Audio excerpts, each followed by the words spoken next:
请问美国大使，你来这里做什么？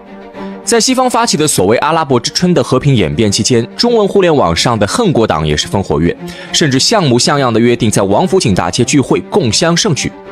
然而当日只有寥寥数人在现场表演了一通行为艺术，反倒是碰巧出现在现场的时任美国驻华大使洪波培被爱国群众抓了现行。面对中国民众美国是不是想看中国内乱的质问，洪波培只能敷衍着匆忙离开现场。美西方所期待看到的颜色革命没发生，反倒是让中国民众对美国再度提起了警惕。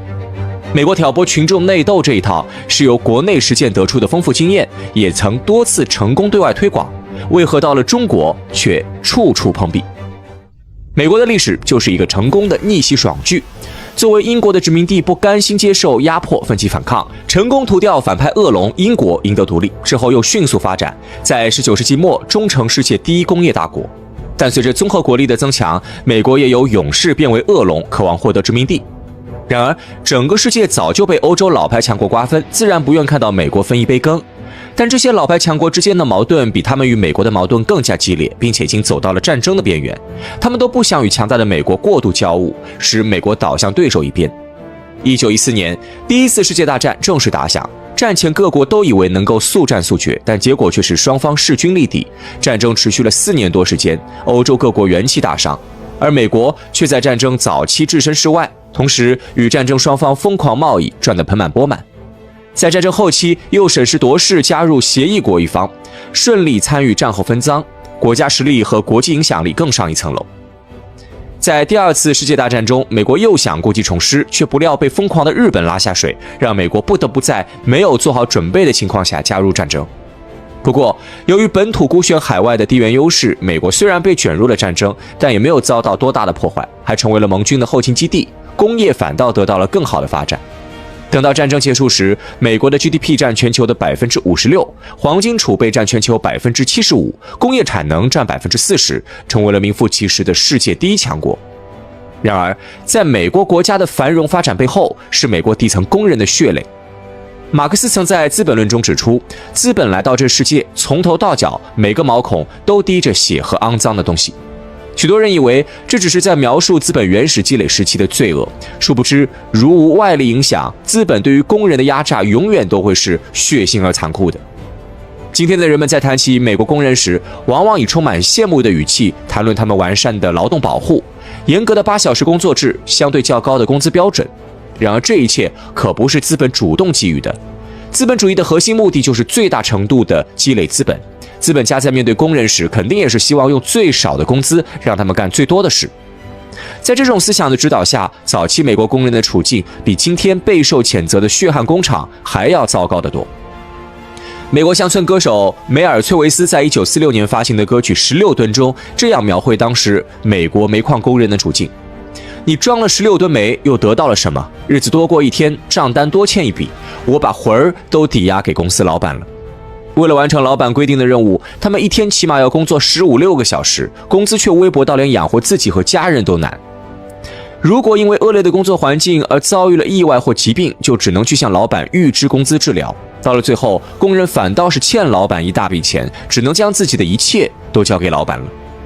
这样的苦难不仅存在于煤矿工人当中，无论从事哪个行业，工人都难逃老板的欺压。为了尽可能的压低成本，美国资本家还会大量使用女工，甚至是童工，因为在工作量相同的情况下，女工和童工的工钱要比男工低得多。至于工人们是否会因为恶劣的工作环境和超出负荷繁重的劳动而导致伤病，城市平民家庭是否会因为收入不足而沦落到饿死的边缘，资本从来不会关心。在资本的眼中，工人不过是耗材，这个死了还会有新的来填补上他的岗位。对于工人来说，更加糟糕的是，尽管他们备受压迫，生活困苦，却往往受限于知识水平和组织能力，很难进行有效的反抗。早期工人运动大多是破坏生产资料泄愤，这对资本家的损失不大，还可以以破坏他人财产为由，给反抗的工人判罪，杀鸡儆猴，让其他工人更加老实听话。直到1871年的巴黎公社运动建立了无产阶级政权，让资产阶级第一次认识到，原来工人团结起来能够爆发出如此强大的力量。随后，在1917年，俄国10月革命取得胜利。并且这一次新生的无产阶级政权顶住了资本主义世界的围剿，建立了社会主义国家。全世界的工人都因看到了榜样而备受鼓舞，而且苏联也热衷于国际工人主义运动，为各国共产党提供了大量援助。在这样的情况下，资本家为了确保统治稳定，才不情不愿地开始提高工人的待遇。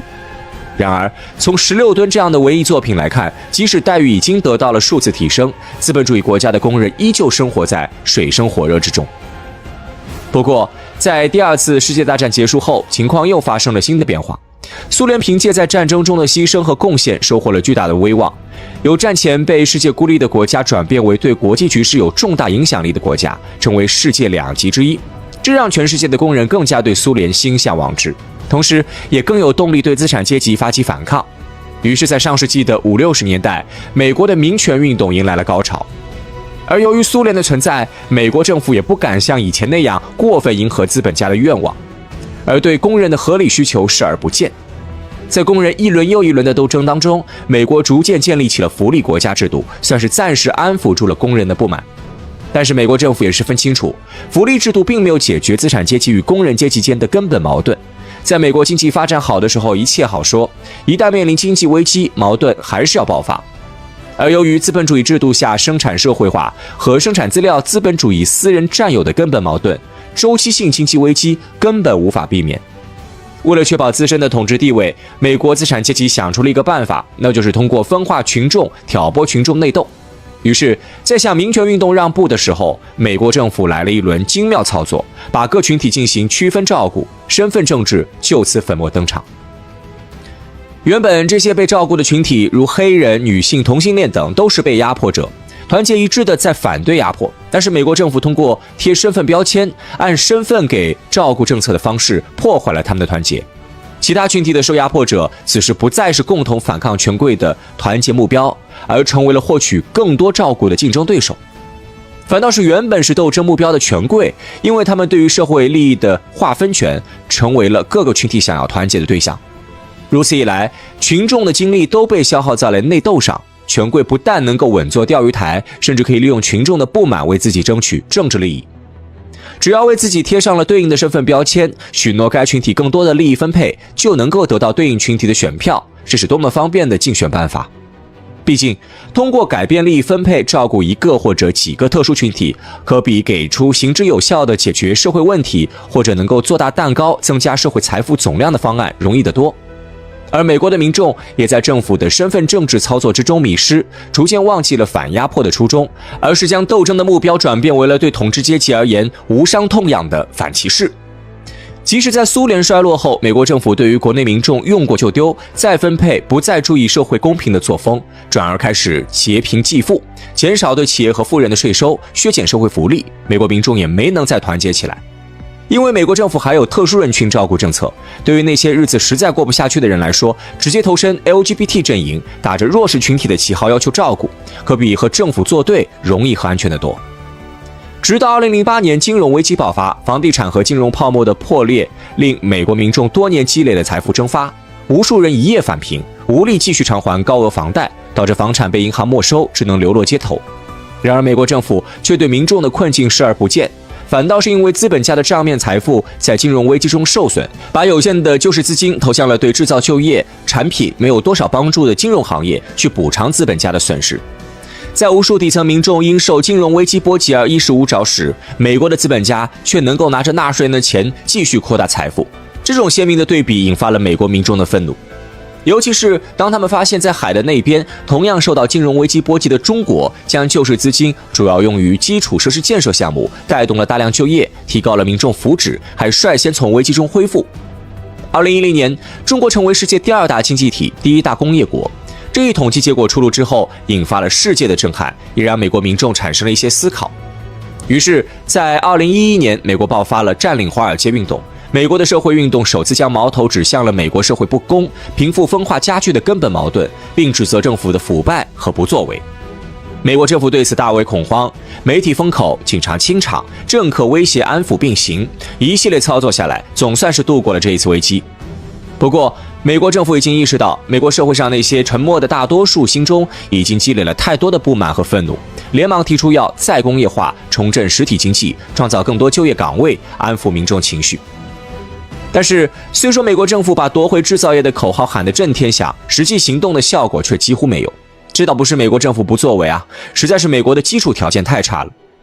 基础设施对于工业来说至关重要，但美国的基建因掌控运营权的私人资本不愿意付出任何一笔多余的投资而严重老化，根本无法满足制造业发展的需求。大量优秀的产业工人是工业发展的基础，但美国因为长期的去工业化，有经验的工人数量严重不足，甚至由于快乐教育和毒品麻痹，就算企业愿意培训无经验者，也很难培训出合格工人。更不必说，由于工资水平、公共服务成本高昂，在美国设厂的成本远远高于其他发展中国家，就算有美国政府补贴，也填不平这个成本差距。资本的本质是逐利，少赚就算赔。在美国发展工业这么亏，想让资本主导美国再工业化，显然是痴人说梦。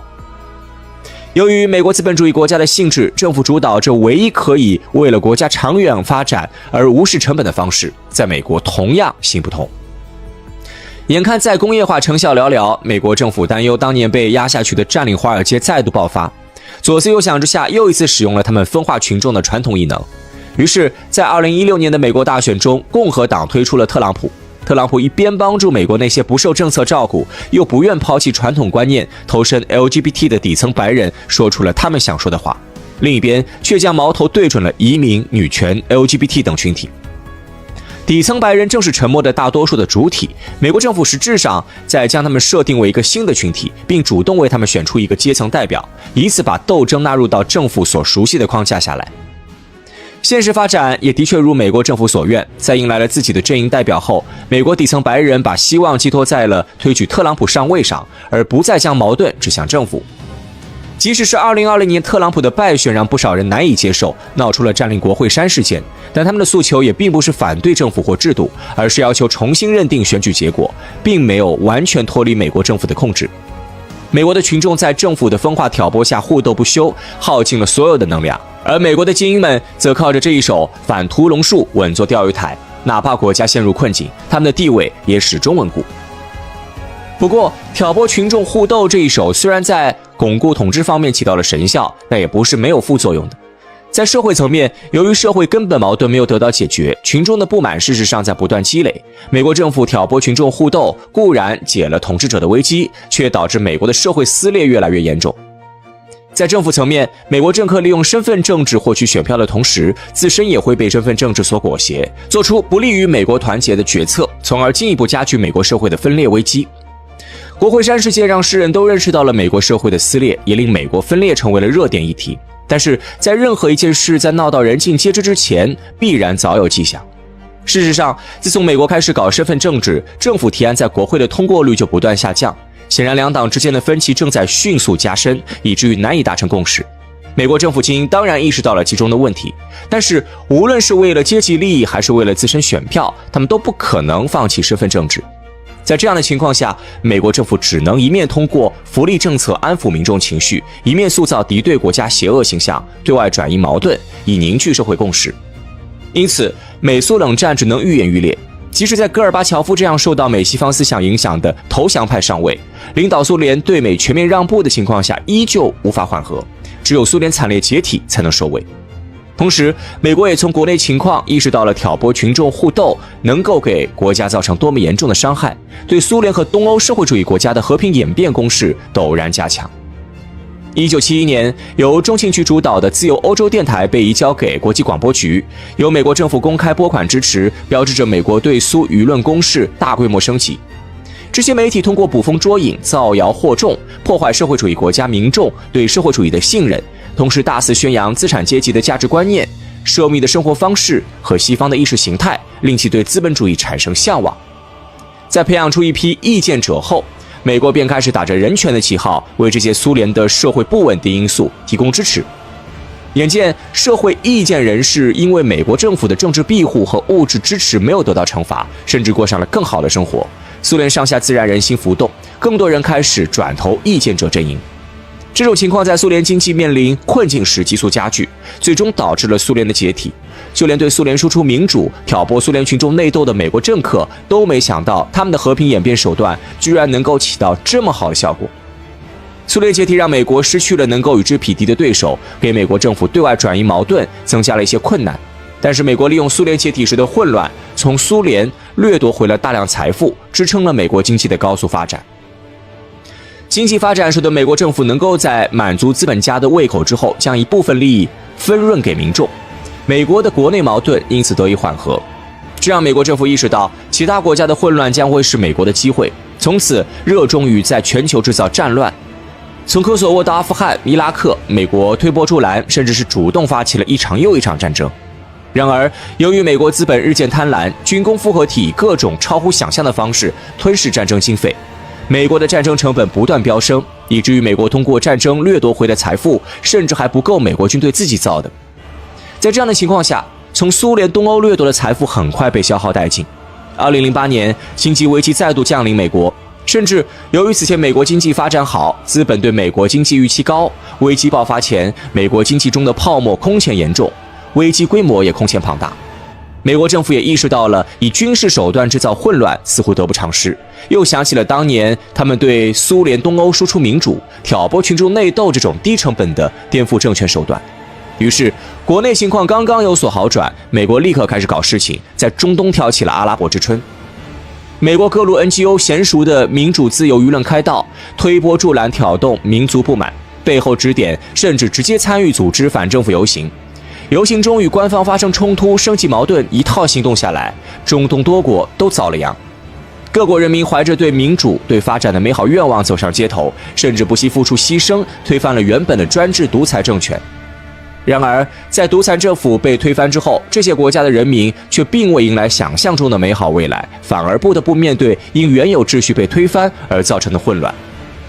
而在事前向中东民众描绘出颜色革命的光明前景，向他们许诺会给新生的民主政权提供支持的美国，在中东陷入混乱之后，不但没有帮忙建立新的秩序，反而落井下石，趁机攫取利益。不只是中东，在意识形态狂热下追随美国，在阿拉伯之春期间通过舆论煽风点火，导致中东局势愈演愈烈的欧洲也被中东的混乱殃及。中东的动荡导致大量民众流离失所，为求生存涌向欧洲，形成了棘手的欧洲难民问题。一部分欧洲资本眼见形势不好，选择逃向美国，但是中东体量有限，欧洲虽说体量够大，但不是主要针对目标，还有盟友的面子，只是浅浅被殃及了一下，这点分量远不够美国吃饱。事实上，美国最想吃的是当时已经成为世界第二大经济体和最大工业国的中国。如果中国倒下，对于美国资本来说会是一场不亚于苏联解体的盛宴，美国又能够凭借中国的发展成果支撑起10多年的繁荣。并且实体工业需要稳定，中国这个世界工厂一旦陷入混乱，中国的制造业必然外逃，甚至东南亚的制造业也会因为与中国的地缘关系过近，易受中国动乱影响而出逃。只有在这样的大势之下，美国的再工业化目标才有可能看到成功的希望。在阿拉伯之春期间，中文互联网上的喧嚣声浪比起中东丝毫不显弱势，恨国党们叫嚣着也要在中国举行茉莉花革命，甚至还像模像样的约定了行动的时间地点。等到了革命当日，美西方媒体的记者们按照上级的吩咐，早早在预定地点之一的北京王府井大街等候，准备进行炒作中时，却发现这场在网络上声势浩大，号称是全国100万大串联的革命，真正到场参与的却只有寥寥数人。虽说周围有数千不明真相的群众围观，但围观群众看这些人的表演如看猴戏，丝毫没有加入的意思。记者们拍不出中国革命的材料，又要完成任务，只能按照中东颜色革命的套路一通胡诌，并冒用其他事件的图片来证明中国确实发生了革命。然而，因为这些明显的错误，反倒让这些媒体的受众，尤其是中国受众，对美西方媒体的客观性产生了质疑。更加令美国尴尬的是，时任美国驻华大使洪博培在路过现场时，被围观的中国民众抓了个现行。中国民众展现出了高度的政治敏感，毫不客气地质问洪博培为什么会出现在革命现场，是不是想看中国乱？被抓了个现行的洪博培只能一边敷衍，一边匆忙离开现场。这段小插曲被围观群众拍成视频，被传到网络上之后，引发了中国网友的强烈愤慨。大多数人将其视为美国有意在中国制造不稳定的证据。网络上的舆论风潮也从美国引导下的追求民主，转向了民众自发警醒身边人，帝国主义亡我之心不死。在这轮民主输出当中，最受美国期待的中国革命至此彻底宣告失败。事实上，这已经不是美国第一次试图挑起中国内乱受挫，也不是最后一次。在冷战时期，美国的和平演变攻势针对的是整个社会主义阵营。中国作为除苏联之外最大的社会主义国家，自然也是美国的重点针对对象。尤其是在中苏交恶、中美和解、中国改革开放之后，美国渗透中国便利不少。而且在当时的美国眼中，苏联强大和稳定，直接扰乱苏联难度太大，还是先扰乱中国，再将动乱延伸到苏联可行性高。因此，美国的和平演变第一枪其实原本是指向了中国。于是，在20世纪80年代，中国改革计划经济模式的阵痛期，美西方媒体大肆炒作中国崩溃论，美国学者试图从各个角度证明中国的路会越走越糟，从而引发内部恐慌。但令美国没有想到的是，尽管在美西方的渲染下，不少中国民众对未来感到悲观，但中国却始终保持着整体稳定，甚至最后苏联都被忽悠解体了，中国也没跟着混乱崩溃。美国对此十分不解，但对美国威胁最大的苏联已经解体了，美国忙于消化苏联的财富，又认为中国国力完全没法与自身抗衡，懒得继续针对中国，这股歪风暂时退潮。但等到1998年，中国成为亚洲金融危机当中唯一一个让美国资本吃了亏的国家，这让美国又想起了之前没能搞崩中国这件事。于是，在21世纪初，美西方媒体又一次开始鼓吹中国崩溃论，试图以此为先导，让中国民众对国家丧失信心，方便美国在中国策划颜色革命。然而，因为在亚洲金融危机中的胜利，中国民众正对国家的未来充满信心，美国带起的舆论风潮虽然在国际上颇有市场，但在中国的影响甚至远不如上一轮。而对于当时美国来说，比起风头正劲推出欧元准备挑战美元霸权的欧盟，中国实力实在不值一提，并不是他们的主要针对目标，也没太把这场失败放在心上。等到2008年金融危机爆发，美国为自救准备从全球吸血，这一次经济蓬勃发展的中国成为了他们的首要目标。然而，美国对中国进行了2年多的舆论准备，又借着中东阿拉伯之春的势头对中国发难，最终也只造就了一场闹剧。在这之后，美国事实上已经认识到，想要在中国搞和平演变攻势，让崩溃困难重重，也开始将中国视为最危险的对手。但美国到底不死心，依旧不断在国际上抹黑中国，并试图通过互联网影响中国年轻一代的思维方式，在中国埋下和平演变的种子。但是，美国的这些行动不但没能如美国所愿，引发中国年轻一代对政府的质疑，甚至还起到了反效果。在中国高速发展期成长起来的中国年轻人对国家的信任和信心远超之前，面对美国的抹黑攻势，他们不但没有对国家产生质疑，反倒是对美国外交政策感到愤怒。而且，互联网的发展不仅方便了美国的网军在他国搅浑水，也让美国的国内矛盾和美国对他国的种种暴行展现在世人面前。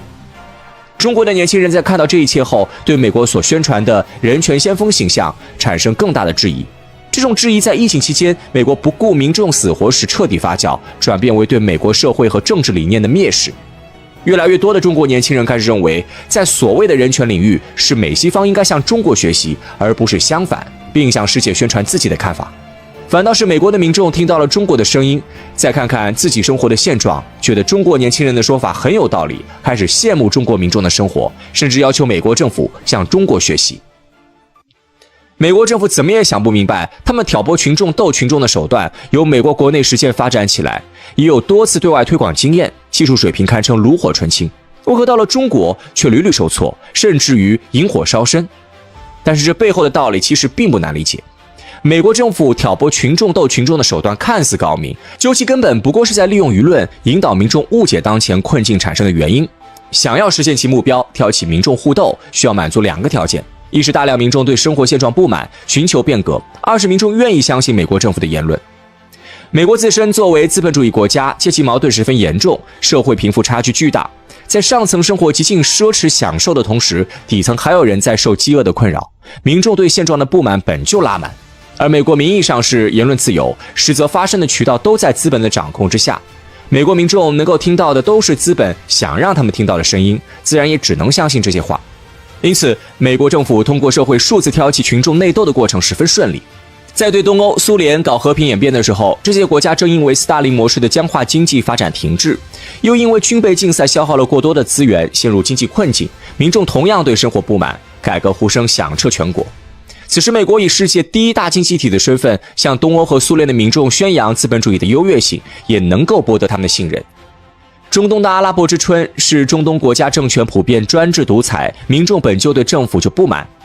何况当时正值中东被经济危机波及，生活状况更加艰难。此时美国振臂一呼，支持中东民众打倒专制独裁，正是替中东民众说出了心里话。然而，当美国对中国发动民主攻势时，中国虽然存在一些问题，但我们正在想办法改善和解决问题，并且起到了一定的效果，人民生活幸福感较强。所以比起美国虚无缥缈的许诺，中国民众更愿意抓住眼前能看到的发展，故而始终坚定拥护党的领导，让美国的阴谋难以得逞。尤其是在看到那些民主改革的国家改革后的惨状之后，中国民众更是早已认清了美式民主的虚伪，不再相信美国的谎言。美国挑拨群众互斗的两个条件在中国都得不到满足，挑起颜色革命的阴谋自然无法得逞。至于美国遭遇反噬，原因就更简单了。说到底，美国挑拨群众斗群众依靠的是谎言，而谎言不可能永远遮蔽真相。中国年轻人为美国针对中国感到愤怒，向世界揭开了美国的谎言。美国建立在谎言体系下的群众互斗、保权贵安宁的稳定，自然会土崩瓦解。36省的简称省会，黑龙江省简称黑，省会哈尔滨；吉林省简称吉，省会长春；